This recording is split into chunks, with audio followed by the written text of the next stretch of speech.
Well, good morning. I want to welcome you all to this power session, and it's great to have you here. I want to thank the Portsmouth Chamber of Commerce, and specifically, I want to thank Donna today for taking Lisa's place and helping with the doorkeeping. So, thank you, Donna. I want to thank the Ashland Alliance, the Grayson, Kentucky, and the Maysville, Kentucky Chamber of Commerce for sponsoring these. What they do to sponsor them is they just promote them in their newsletters and make it known. And I consider this to be an added value to their membership. It's something that they can offer. So it's a great strategic alliance and partnership, and we enjoy that. So I'm very interested about today's session. We're going to do something a little different at the end, and Candy is on the line, and she has offered to be my victim today as a coaching client. She's going to take the position of being coached, and I'm going to use some questions here later at the end just to demonstrate.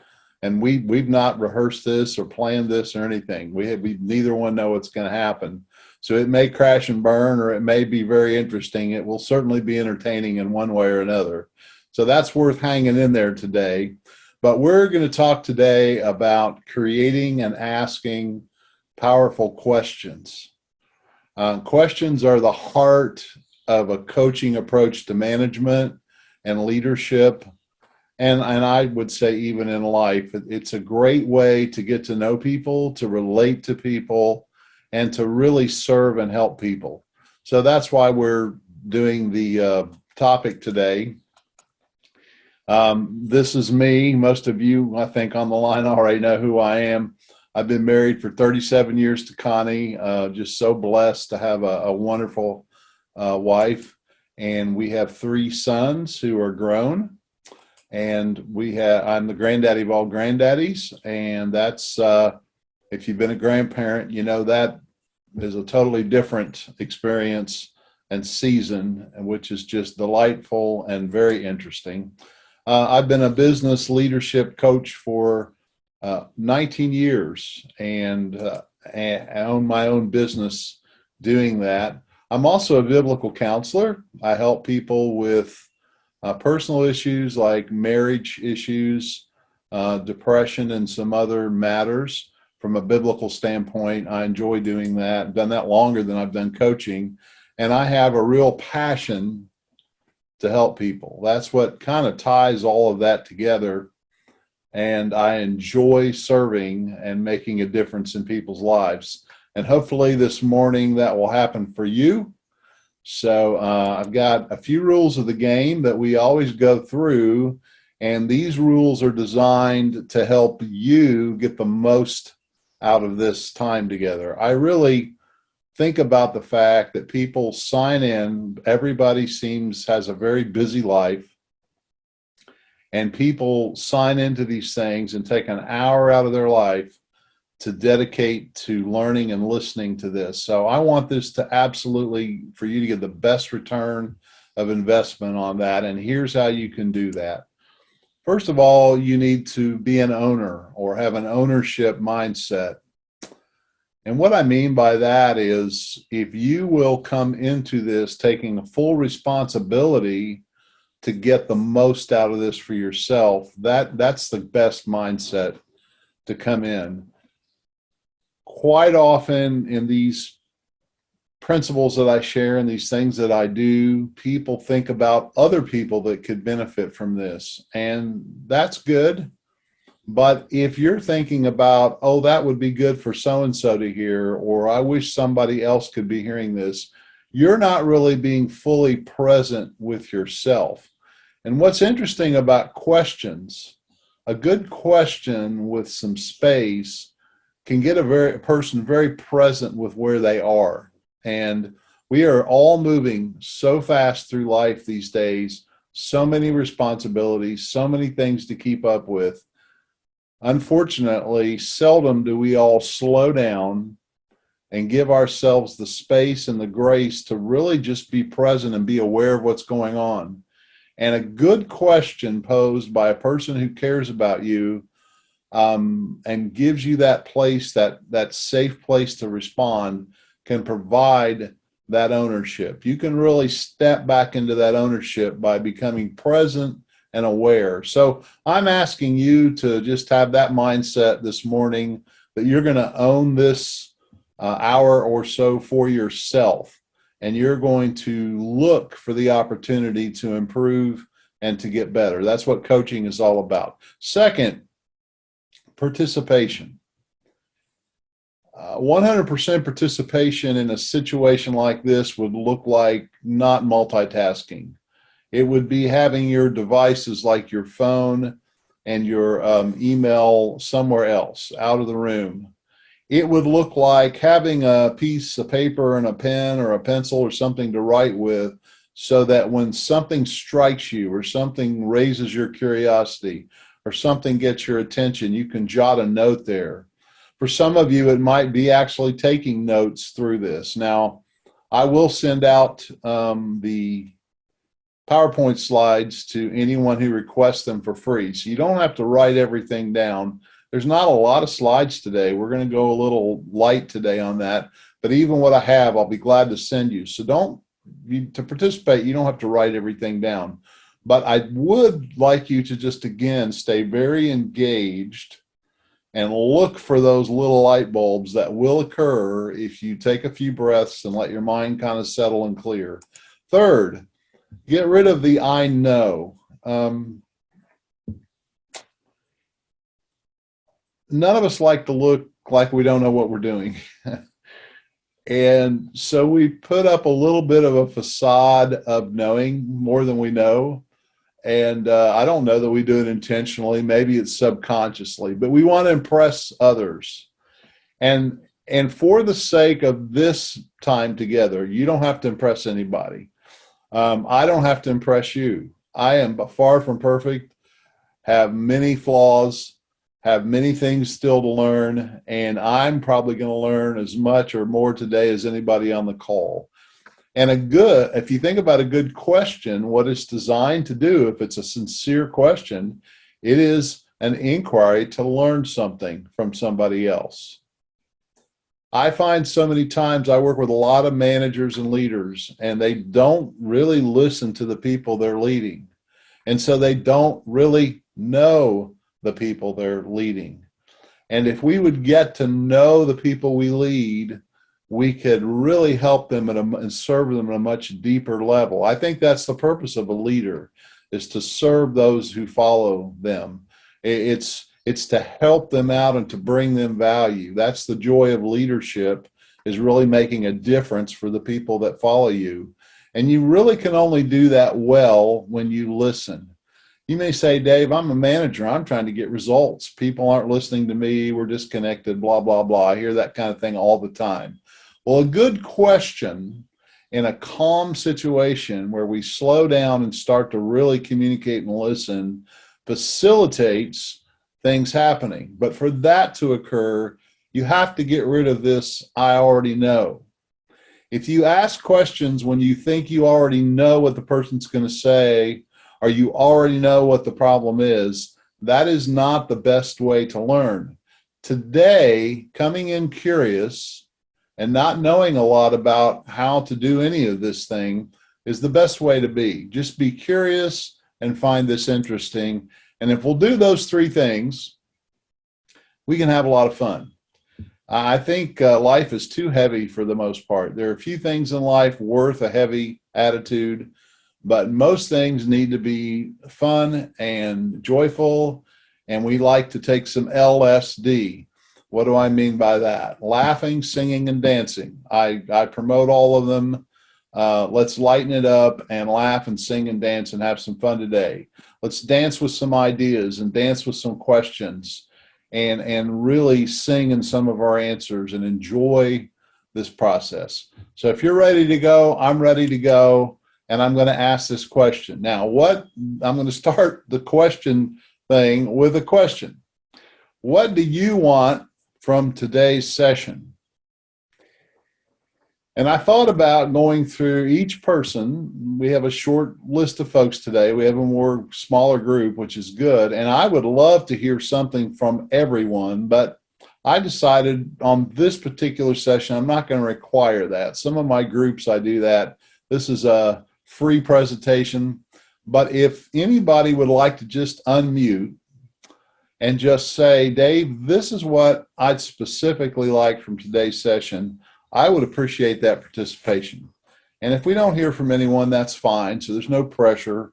But if you could provide, a thought or two about what you'd like to get from today, that would be helpful to me. So if you have something in mind, just unmute. I would just like to figure out better ways to ask certain questions. Even though you're trying to get a point across, sometimes you struggle with getting it clear and getting it direct and kind, and getting to the core of something. Sure. And I think Candy is the one that has graciously volunteered to be my coaching client later today for all of you to observe.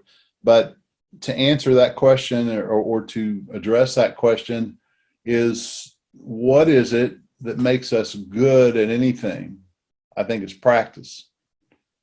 And it's getting your mind in a thinking of asking a question instead of instead of trying to be the answer person all the time, be the question person. So curiosity, and then just practicing in your conversations, asking more questions. And I think the better questions are open-ended, typically, who, what, where, when, why questions that don't just take a simple answer from people, but cause them to think and to really engage. So I don't know if that helps, Candy, but I'm also going to send out to everybody. I've got a couple of pages. In fact, if you've got the screen on, these are the 2 pages. I've got a couple of pages of questions that I've used through the years and gained from other resources, and I'll be glad to send those to you.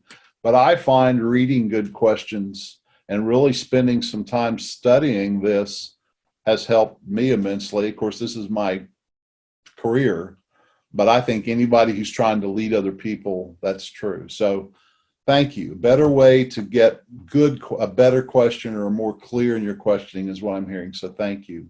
Who else has something you'd like to get from the rest of our session today?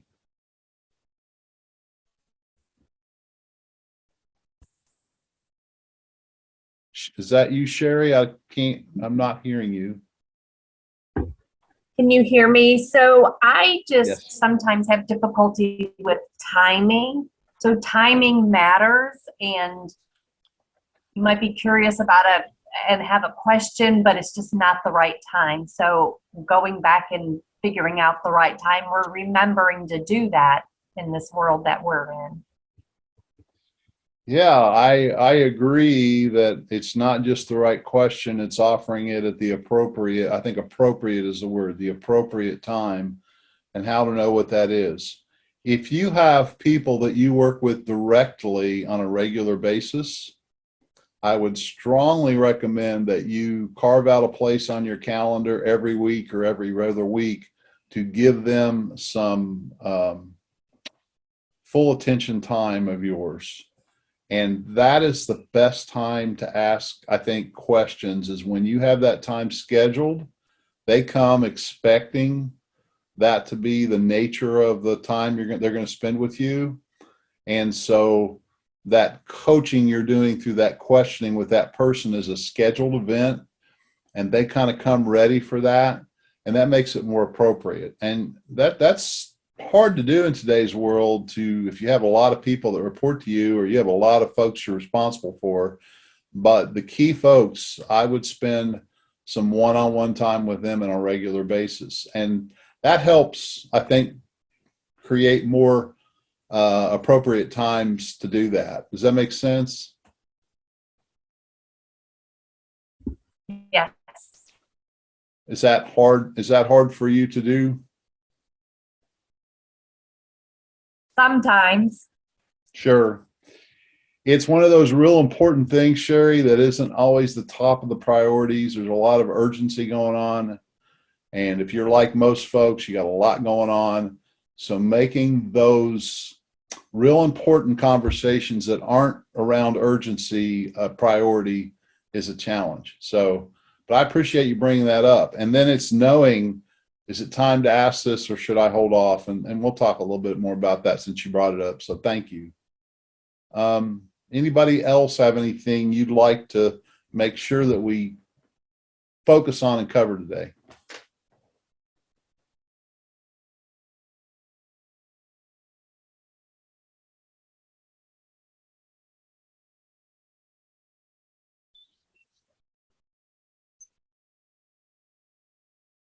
Well, I'll take the silence as that is what we're going to get from you all, and I appreciate what you offered. So let's talk about this.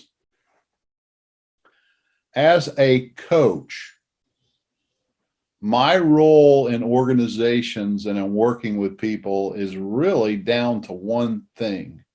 It's about getting results.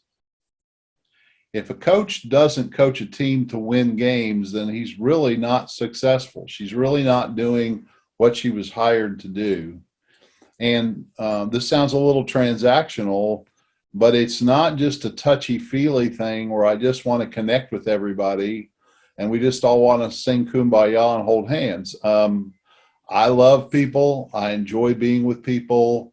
I enjoy serving people. I enjoy getting to know people. But at the end of the day, questions in the context of coaching is for the purpose of getting results. So I've got a little triangle here that kind of illustrates this, and we've got results at the top. That is the goal that we're after in the kind of questioning that I'm talking about. Sometimes I'm coaching somebody to get personal results. They want to be better, a better performer. They want to improve their results. They want to improve their performance. So that's the result we're looking for. Sometimes it's a team.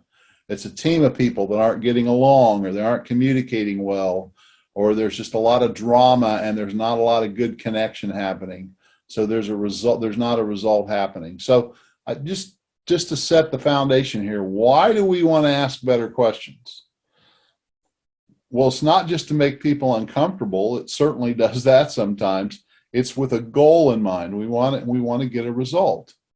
Are you clear on the results you want? That's a great place to start with planning anything like this, is what am I trying to achieve? So results are built on accountability. It's probably one of those top things that people share with me when they hire me for teamwork especially. Dave, we just lack accountability. Accountability is an interesting word. The root word in there is count, and it's really quite often about numbers. It's about measurement. It's about, are we meeting standards? Are we meeting measurable standards that we could actually record a scorecard to keep track of? Are people doing their job, the part of the job that could be measured? And if they are doing what they're supposed to do, then they will get the result. So we're looking for this foundation of the results we want. And right beneath results is we need to have accountability. And quite often that's lacking in organizations. So what do we need to have accountability? Below that, we need a commitment. I find it amazing that leaders and organizations want a commitment from people and they don't even know what they're committing to. They don't have a set of core values that define who they want to be. They don't have job descriptions. And I'm talking about not the stuff that's in the HR office. I'm talking about the things every day where this person knows the 3 to 5 most important things they need to do to be a successful person on the team. They know their role. They know what position they're playing on the team. They know what success looks like. It's hard to be committed when you don't know what you're shooting for. So again, people committed to something that's clear will be accountable to it if they're honest people. And I think most people, most of the time, have integrity, want to do the right thing, and want to be honest and keep their commitments. Often, organizations are run by expectation and assumption. If I say you need to be at work at 8 o'clock, I assume everybody knows that's what that means. You probably ought to be there at least 5 or 10 minutes early. In my world, I'm an old 65-year-old guy, old school guy. But you know what? The person I'm talking to and assuming and expecting to meet that they'll just be a few minutes early every day, they're not in the same world I'm in. They've been reared in a world or in a family or in a situation where 8 o'clock, you could come out. Past job I had, I come in at 8:20. Everybody was fine with it. So when you say 8 o'clock, I'll get there around 8 o'clock every day. And I think I'm meeting the commitment.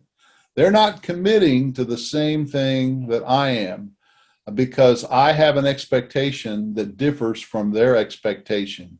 We need to get rid of the expectations and find a way to come together so that we can commit to the same standards. And again, I'm talking in the perfect coach world today where everything works, the birds sing and the sun shines and there are no clouds in the sky. I also work in the real world where we have to meet people where they are and move toward this ideal. But if you see what we've got here so far, in order to have accountability, which leads to results, we need to have committed people. We need to have commitment. To have that commitment, again, we need to have a true agreement on what we're committing to, not expectations. How do we get to true agreement with other people? It comes from understanding first. Here's something I have found to be very, very true for many people that lead.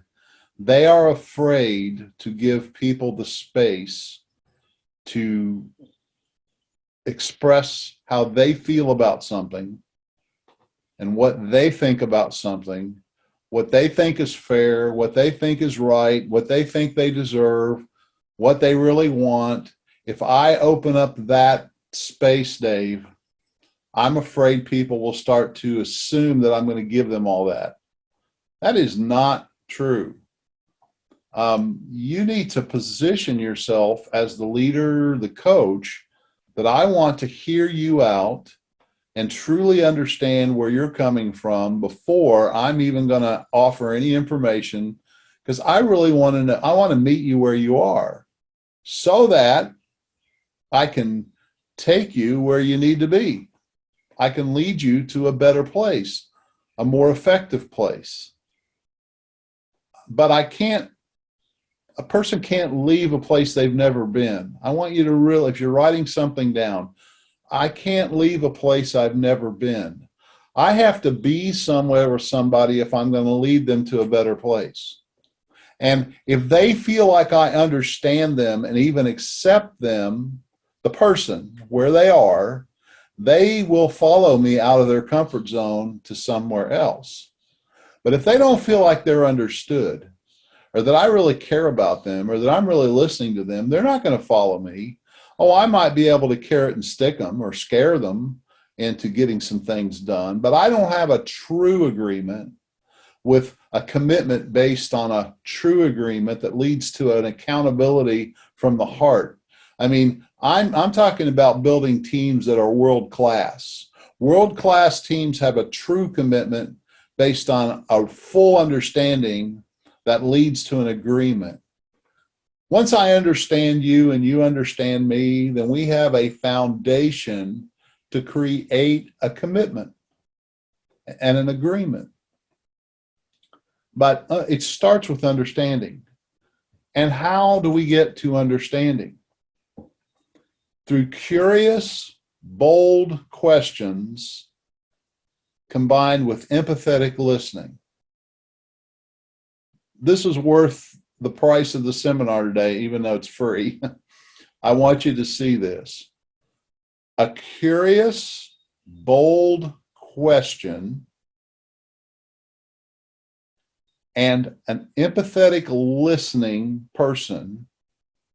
That means I care. That means I'm truly wanting to enter into how you feel about it and how you see it, is what will lead to a clear understanding. And as a leader, I get to listen first. I need to seek first to understand before being understood by other people.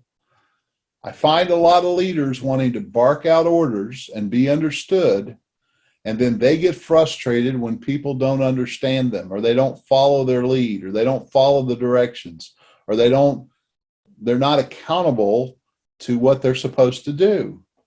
And I'm suggesting here that if you look at this model, you need to come down and slow down and come back to where you get more curious and you ask some questions. What kind of questions? Bold questions, direct questions, questions that address the problem and the issue directly.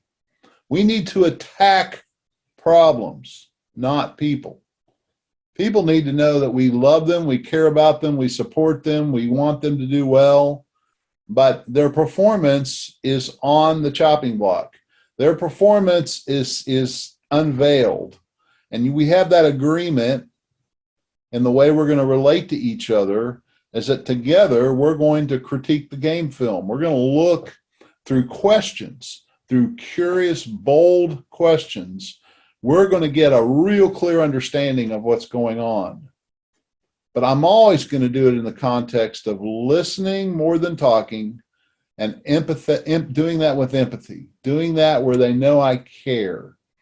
That is the foundation of results. And when I get great at this and I practice this, and I can start creating an understanding with people that I'm working with and truly get into agreement, and we're committed to that agreement, we can have the accountability, because it's not to me, the accountability is to the commitment, and we'll get the results. So I hope that model is helpful, and it illustrates the power of asking the best questions. And the best questions, it just isn't the words you use, it's the context that you bring. Are you bold? Are you brave? Are you curious? Are you willing to make somebody uncomfortable? Are you willing to be kind but not nice, by really getting down to the real problems and issues and getting them out on the table so that you can get a clear understanding? They can get a clear understanding, and we create agreement.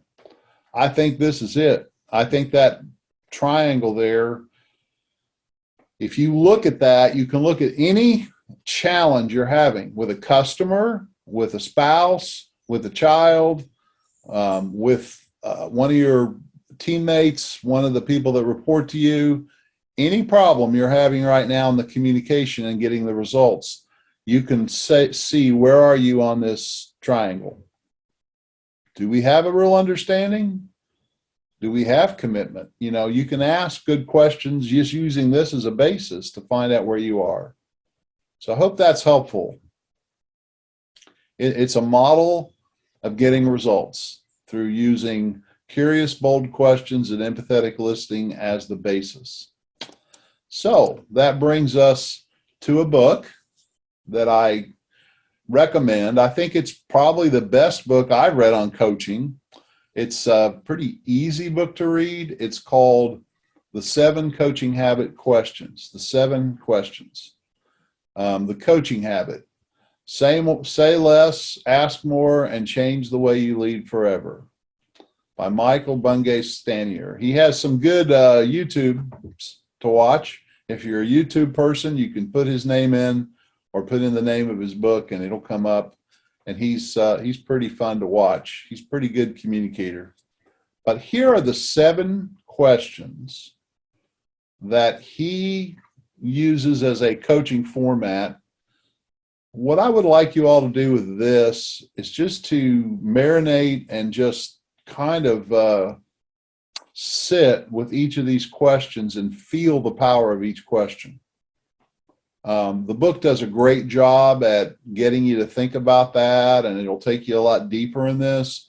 But for today, I would like you just to hear each of these questions and kind of think about what that will do. So every time I give you one of these, I'm going to pause and give us 10 or 15 seconds just to think about each question.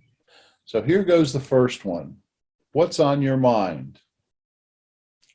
I want you to put yourself in front of a coach or in front of somebody, and they're going to ask you the question. I'm going to be asking these questions of Candy here in a few minutes. What's on your mind?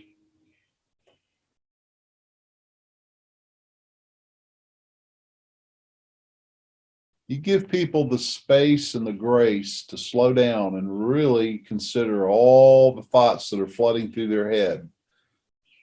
And they start to explain what's on their mind. Maybe they give you one thing they want to talk about. Maybe they just have a lot of things on their mind, but they just express what's going on between their ears. And they have a kind, bold, engaged person that cares listening to that. That question by itself, coupled by really great listening, is an amazing question. That one by itself. Now, the second question takes it even to a deeper level. And what else? If you're really a good coach and you really have the time to do this with someone, you can get them to ask what's on their mind. Maybe you're dealing with a certain subject or a certain situation, and you might ask, what's on your mind about da, da, da? You know, they're having trouble getting something accomplished, or they're feeling overwhelmed. What's on your mind about your workload right now? Tell me about that. I want to really listen. And they'll tell you what's going on. What if they start to whine, Dave, and complain? No problem at this level. They can say whatever's on their mind. It's very revealing of where they are. And then when they finished, you say, what else? That opens up a whole deeper level. And you can go 3 or 4 times with those 2 questions and get very, very far with understanding somebody. Dave, I'm just a simple manager. I never wanted to be a pop psychologist. Do I have to become a Dr. Phil and ask all these touchy-feely questions? Nope, you don't have to. But if you'll choose to think about the fact that what's holding your situation back is probably the communication and connection and relationships you have with folks, that if you could have a deeper relationship with that person, you could sell more. If you could have a deeper relationship with that employee, you'd have a successful team. You could have a deeper conversation with your wife or husband, the marriage would improve immensely. And it starts by asking good questions and really being curious and listening. And don't just take the first thing that people say. Go to the what else. What if I was asking you these questions? What's on your mind? And you shared, and then I said, what else? It's that thing you're hesitant to talk about that may be the thing that'll change everything. Third question. What's the real challenge here for you? What's the real challenge here for you?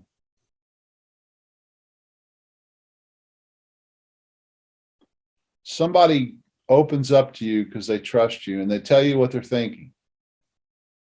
And you say, what else?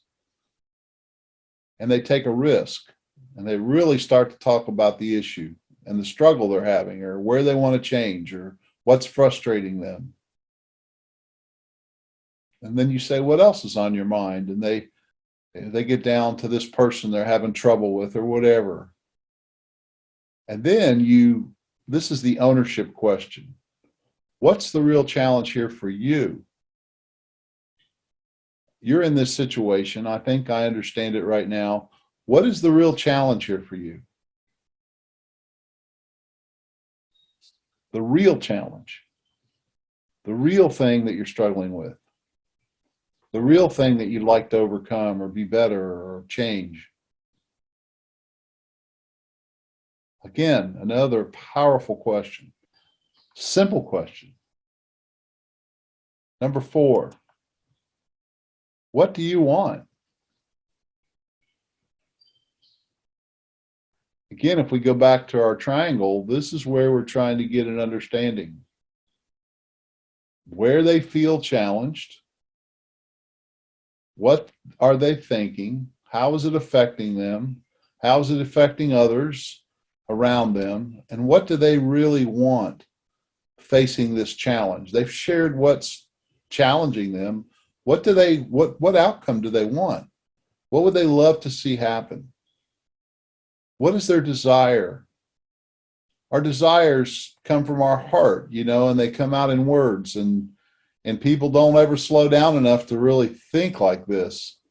What do I really want in this job? What would be ideal?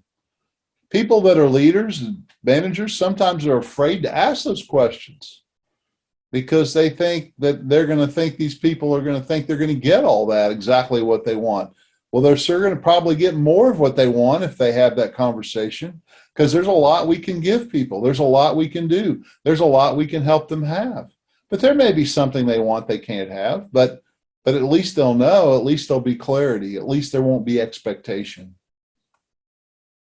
What do you want? It's a great question, isn't it? Just by itself, it's a great question. What do you want? 5, how can I help? Think of the beauty of this progress. I'm sitting with a good friend. I'm sitting with somebody I really want to help, maybe a struggling teenager. And they've opened up with me. They trust me, and they told me what's on their mind, and they've gone a little deeper, and they've said, here's what's really on my mind, and here's what's really challenging for me, and what I really want is this. And then you say, how can I help? How can I, in my position, in our relationship, help you get there? The fact is, everybody wants what they want. If we can help other people get what they want, they'll follow us anywhere. If they know we've got their back and we really are trying to take care of them and we care about them, they will follow us. This conversation with these questions and your empathetic listening will demonstrate that. How can I help you get what you want? How can I help you meet your real challenge? All this that's on your mind. And 6, if you're saying yes to this, what are you saying no to? Sometimes people have an idea of what they want to do, how they want to respond, how they want to attack the problem, or how they want to meet the challenge. And it requires them to say yes to something different, to step up to another commitment that they've not made before. This is a defining question. This is a prioritization question. If you start to do that, you probably are going to have to say no to something or someone else. Just realize that there are limitations in life. There are limitations of time. There are sometimes some limitations of resources.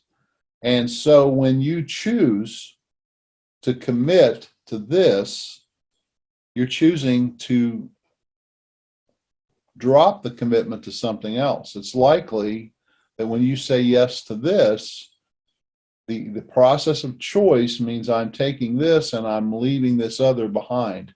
And you want folks to wrestle with that and say, well, I'm going to say yes to this change. I'm going to say yes to this, but I realize that if I do that, I have to start to deny something else.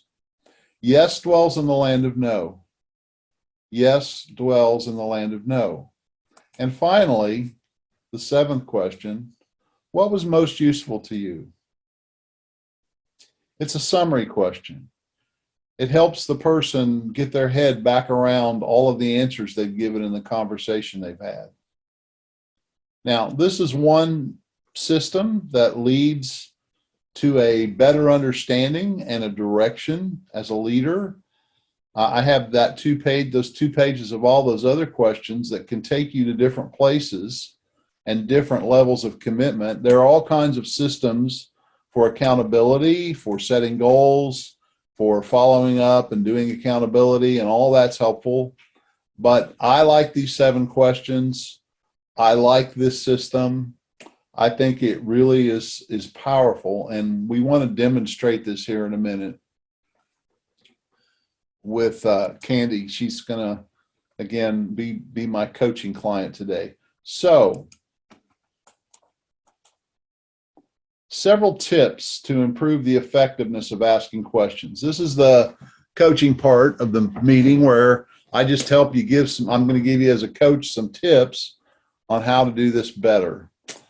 First of all, position the conversation before you start asking the questions. It sounds something like this.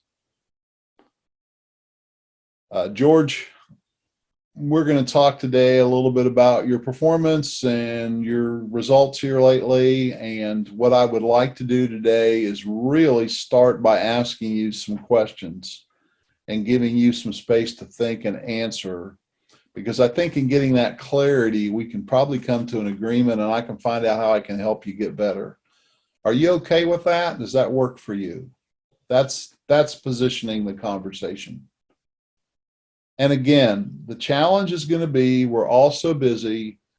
Dave, I've got people running in my office wanting quick answers. Well, if a quick answer will help them, give it to them. But if you really want to lead that person and build into their life and help them be a great team member, slow things down and do things like this. Take time to position the conversation and get the permission. Use question softeners.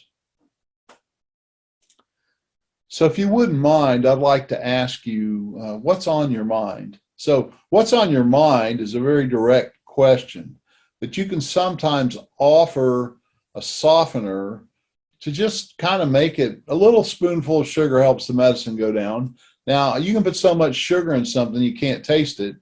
And if you take away the power of a question by softening it too much, that's a judgment call. But sometimes before I ask a difficult question or a very challenging question, I'll add a little softener. I'll say, now I'd like to ask you a real direct question here to help. Is that okay? That just softens it a little bit. Some of us are not very soft. I'm not a very soft person apart from training. I've had to learn these things. Some people are too soft. They're so sweet and so kind and so nice, you never even know that you're being challenged, and you really aren't.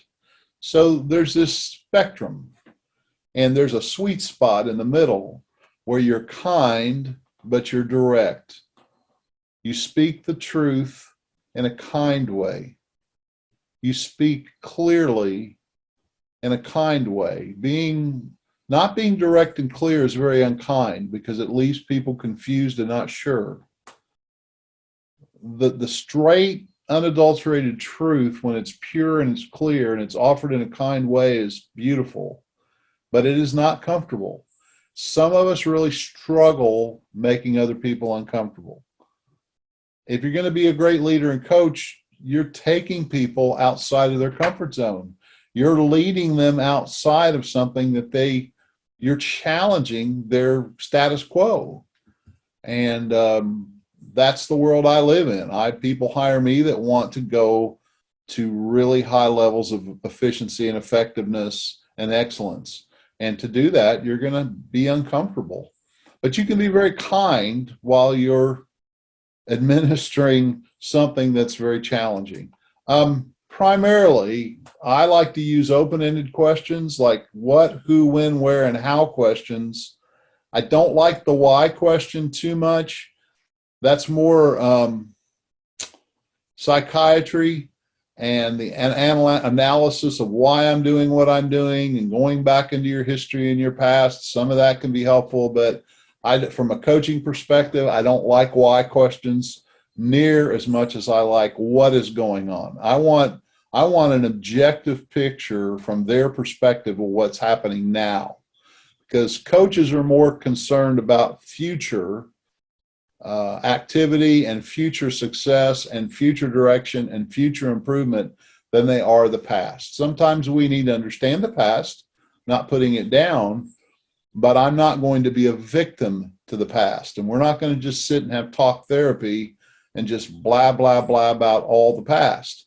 That is not, in my view, that helpful. I am not a fan of ventilation. I think ventilation can be a waste of time and a bad habit when people just want to sit and talk for therapy. I think the purpose of talking and speaking and doing this is to get to that results. It's pragmatic in a sense. We're here to improve.